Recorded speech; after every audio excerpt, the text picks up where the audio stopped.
Hello everyone, I am doctor Divya Gangwar. I am specialized in orthopedic. तो जो मैं आज आपको पढ़ाने जा रही हूँ, जिसके बारे में डिस्क्राइब करूंगी, वो है टोटल हिप रिप्लेसमेंट। तो इसका फिजियोथेरेपी मैनेजमेंट क्या होता है, हम स्टार्ट करेंगे इंट्रोडक्शन से। इसके कारण क्या है, कब हमें टीएचआर नहीं करना है, इसके साइंस सिम्टम्स क्या है, और फिजियोथेरेपी स्पेसिफिक हम जो फोकस करेंगे वो है फिजियोथेरेपी ट्रीटमेंट। तो स्टार्ट करते हैं कि सबसे पहले कि कारण क्या क्या है। तो फर्स्ट जो इसका रीजन है वो है आर्थराइटिस।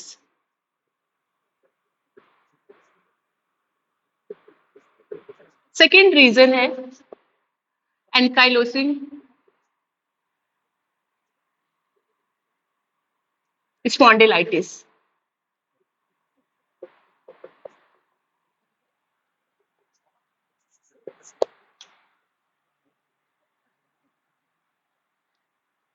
कोई एब्सेस होना।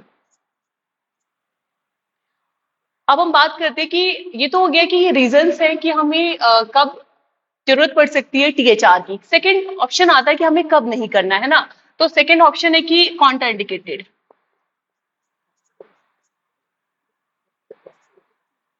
कॉन्ट्राइंडिकेशन में नंबर वन हमारा आता है एक्टिव इन्फेक्शन,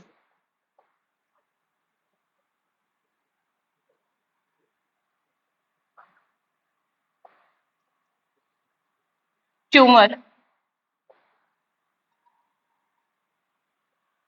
हम बात करते हैं कि जैसे हमने फर्स्ट नंबर बात की अर्थराइटिस। अर्थराइटिस होता क्या है, अर्थराइटिस जो है कि हमारी इन्फ्लामेशंस जो होती है जॉइंट में हो जाती है। बेसिकली हम ऑस्टियोआर्थराइटिस की बात करें, ऑस्टियोआर्थराइटिस जो होती है हमारी हिप जॉइंट में होती है, मोस्ट कॉमन नी जॉइंट में जो होती है। तो अर्थराइटिस जो है, अगर हिप की बात करें, तो अर्थराइटिस जो होती है प्रोग्रेसिव जो होती है कि डिजनरेशन हो जाता है कि आर्टिकुलर कार्टिलेज का। जब आर्टिकुलर कार्टिलेज का प्रोग्रेसिवली धीरे धीरे करके डिजनरेशन होना शुरू होता है, तो जो हमारे जॉइंट के स्पेस है वो क्या होता है, नैरो होना शुरू हो जाता है। जब जॉइंट स्पेस जो है वो हमारा नैरो होता है, तो उसकी वजह से क्या होता है कि पेशेंट अनइजी फील करता है। जो रेंज ऑफ मोशन है वो क्या होती है, वो कम हो जाती है। जो एक्टिविटी ऑफ डेली लिविंग है कहीं ना कहीं हमारी हैम्पर होती है, और लिंपिंग भी स्टार्ट हो जाती है। और जब ये हमारे क्या हो रहा है कि डिजनरेशन स्टार्ट होना शुरू हो रहा है, तो ऑस्टियोफाइट्स एक्सरे लेंगे, उसमें आपको ऑस्टियोफाइट्स दिखाई देना शुरू हो जाएंगे। ऑस्टियोफाइट जो होते हैं वो डिजनरेशन के सिम्टम होते हैं। फिर बात करते हैं कि अगर हम पेशेंट, हमने बोल दिया चलो कि ये सारे सिम्टम्स है। सिम्टम्स में फर्स्ट पॉइंट जो आता है वो हमारा है, सिम्टम्स हमेशा पेशेंट की लैंग्वेज में होते हैं। जो साइन होता है वो डॉक्टर डायग्नोज करता है, वो कंफर्म करता है कि अगर ये सिम्टम है तो ये पर्टिकुलर डिजीज है। सिम्टम पेशेंट बोलेगा हमको पेन आ रहा है, चलने में दिक्कत हो रही है।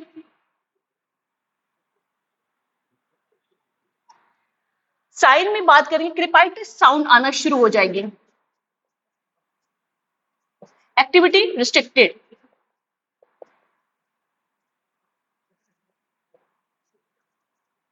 पेन। पेन होना पेशेंट को, ही एरिया में पेन होना शुरू हो जाएगा। पेन जो है एक्टिविटी करेंगे तो पेन आएगा, स्वेलिंग, सूजन आ जाएगी। अगर आप हम टच करेंगे जब पेशेंट को पर्टिकुलर एरिया पर, हिप एरिया पर, तो क्या होगा कि टेंडरनेस होगी। टेंडरनेस का मतलब होता है हम जब टच कर रहे हैं पेशेंट को क्या हो रहा है, पेन आ रहा है, टेंडरनेस।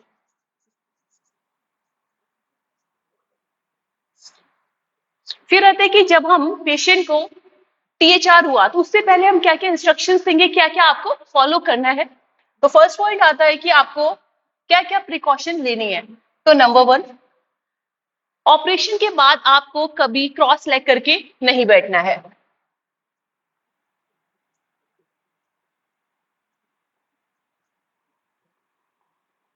लो सिटिंग कभी भी हमें यूज नहीं करनी है। जब भी हम टीएचआर होके पेशेंट आता है, लो सिटेड या डीप सिटिंग का यूज नहीं करेंगे। जैसे हम चेयर पे बैठते हैं जो बहुत ज्यादा लो सिटिंग रहती है, उसका यूज नहीं करेंगे। लो सिटिंग कमोड का यूज नहीं करेंगे।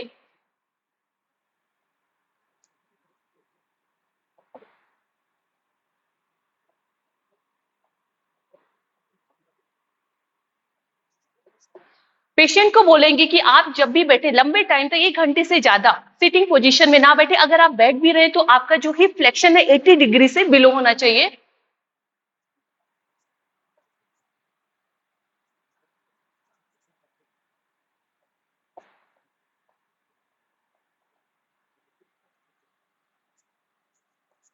अवॉइड करने के लिए बोलेंगे avoid flexion more than 80 degree. 80 degree से ज्यादा आपका हिप फ्लेक्शन में नहीं होना चाहिए।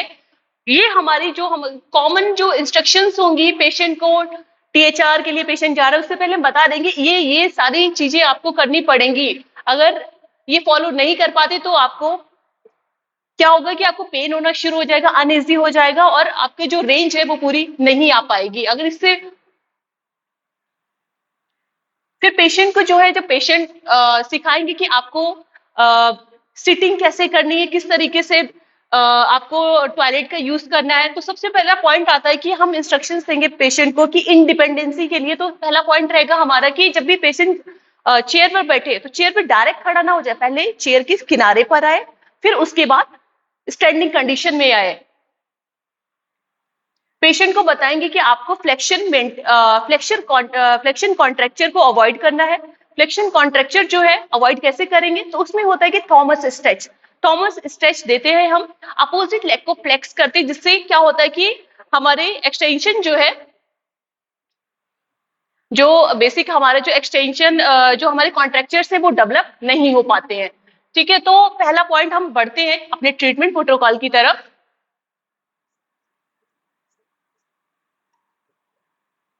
तो हमारा फर्स्ट गोल क्या रहेगा, जो हमारा गोल रहेगा वो ये होगा कि जो हमें इम्प्लांट हमने डाला है टीएचआर में, तो वो इम्प्लांट जो होता है अपनी जगह से डिसलोकेट नहीं होना चाहिए, डिस्प्लेस नहीं होना चाहिए। तो वे है कि हमें डिसलोकेशन को रोकना है, फर्स्ट पॉइंट। दूसरा पॉइंट आता है कि हमें क्या करना है, मस्कुलर जो स्ट्रक्चर है हमारे नी और हिप की, उसकी स्ट्रेंथनिंग मेंटेन करनी है।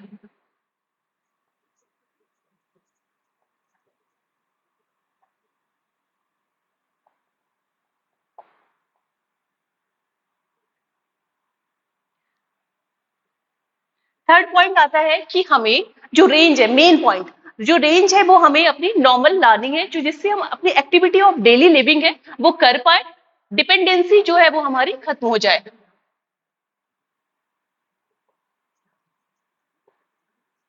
ये हमारे जो बेसिक गोल है वो यही है, डिसलोकेशन जो इम्प्लांट है उसको डिसलोकेट नहीं होने देना, स्ट्रेंथनिंग करनी है हिप और नी मसल्स की, और एक्टिव रेंज ऑफ मोशन है उसको मेंटेन करना है। हमें अवॉइड करनी है अगर डिपेंडेंसी, तो हमें एक्टिव रेंज ऑफ मोशन जो है वो मेंटेन करनी पड़ेगी।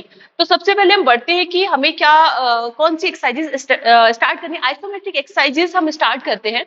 फर्स्ट वन,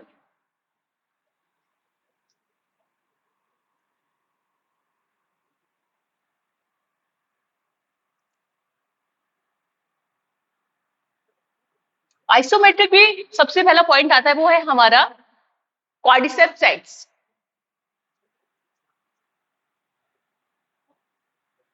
क्वाड्रिसेप सेट्स की कैसे एक्सरसाइजेस कराएंगे, तो सबसे पहले कि हमें क्वाड्रिसेप जो हमारी चार मसल है उनको क्या करना है, टाइट करना है और नी से प्रेस करना है डाउनवर्ड, और ये होल्ड करना है at least 5 second. 5 second hold. Second point आता है कि हमें ग्लूटियल सेट्स। ग्लूटियल सेट्स में क्या करना है कि जो हमारी बटक्स मसल है उनको स्क्वीज करके रखने फॉर द 5 to 10 सेकेंड, और ये एक्सरसाइजेस की जो रेपिटेशन है एटलीस्ट आप 10 रेपिटेशन कर सकते हैं।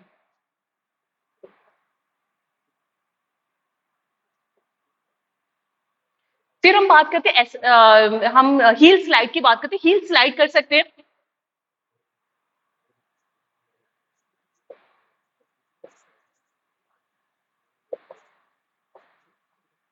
फिर आता है हमारा हील स्लाइड के बाद एंकल पंप। एंकल पंप जो होता है हमारा, ये एंकल मान लीजिए, इसको मूवमेंट किया, अप एंड डाउन मूवमेंट किया, एटलीस्ट 5 to 10 रेपिटेशन।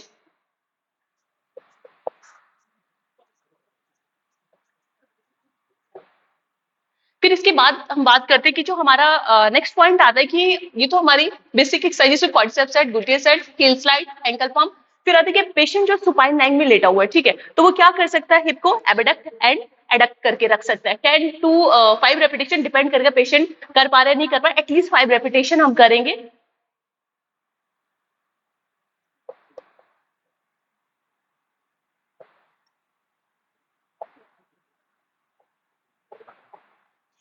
ये सारी चीजें फर्स्ट पॉइंट की डे 1 पर स्टार्ट हो जानी चाहिए। ये बेसिक हमारी एक्सरसाइजेज है। और रही बात वेट बियरिंग की बात करें, नेक्स्ट पॉइंट आता है कि हमारे की वेट बियरिंग। दो तरीके की हमारी टेक्निक होती है, सीमेंटलेस, सीमेंटेड। सीमेंटेड जो होता है, जो हम ऑपरेशन करते हैं वो करते हैं हमारे ओल्ड पीपल के लिए, क्योंकि वो कम एक्टिव होते हैं। और सीमेंटलेस करते हैं ना एक्टिव पेशेंट, मतलब कि जो यंग एडल्ट होते हैं उनमें करते हैं सीमेंटलेस। जो हम बात करें सीमेंटेड जो लोग होते हैं तो उनमें क्या करेंगे, सीमेंटेड जो ऑपरेशन किया है तो उसमें डे 1 से ही weight bearing to tolerate WBTT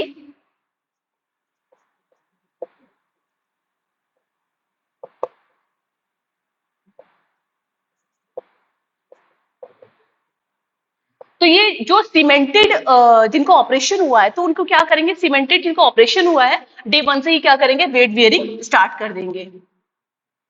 और ये डे 1 से कैसे, वॉकर से वॉक करेंगे, पूरा फुल वेट बियरिंग स्टार्ट कर देंगे। और 4 वीक्स के बाद क्या होगा कि जो केन पर पेशेंट वॉक कर सकता है, जो सीमेंटेड है। सीमेंटेड जिनका ऑपरेशन हुआ है। सीमेंटलेस का क्या है कि वो 6 वीक्स के बाद, मतलब कि 1.5 महीना लगभग आप मान सकते हो, उसके बाद क्या कर सकता है, वो वॉकर से हटके केन का यूज कर सकता है। फिर हम बात करेंगे कि जो एबडक्शन एडक्शन है ये सुपाइन लाइन में पेशेंट कर सकता है, लेकिन आफ्टर 4 वीक्स, मतलब कि 1 महीने के बाद पेशेंट क्या करेगा, 1 महीने के बाद पेशेंट क्या कर सकता है, सुपाइन लाइन में है, एबडक्शन एडक्शन कर सकता है, थेराबाइड का यूज कर सकता है सुपाइन लाइन में, या फिर स्टैंडिंग कंडीशन में पेशेंट क्या कर सकता है, एबडक्शन और एडक्शन करके रख सकता है कि हम क्या करेंगे, थेराबाइड लेंगे, उसकी नॉट बांध के पैर में फंसा लेंगे, एक पैर को एबडक्ट होल्ड करेंगे for the 10 second and then relax. At least 10 repetition हम करेंगे, एबडक्शन एडक्शन के कर सकते हैं।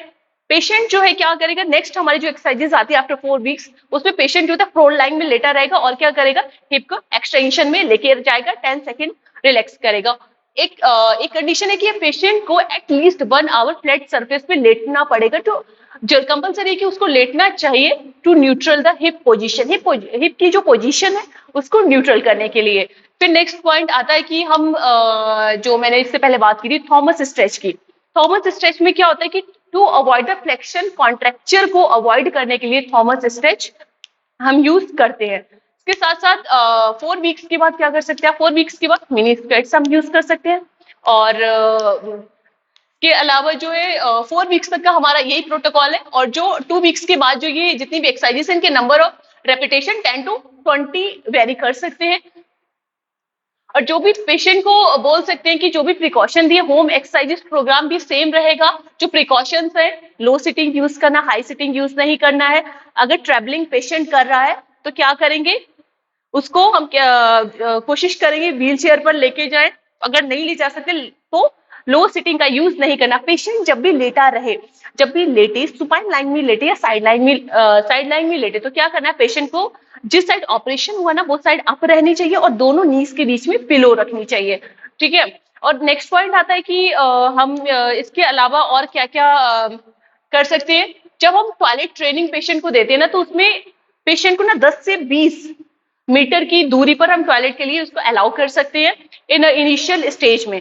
तो उससे क्या होगा कि जो भी इंस्ट्रक्शंस दे रहा है वो सामने रहेगा, पेशेंट के फॉल होने के चांसेस है वो कम रहेंगे। जो टॉयलेट है उसमें भी ग्रैब बार होने चाहिए, जिससे क्या होगा कि वो होल्ड कर पाएगा और पेशेंट जो है स्टेबिलिटी मेंटेन रहेगी, फॉल होने के चांसेस जो है वो कम होंगे।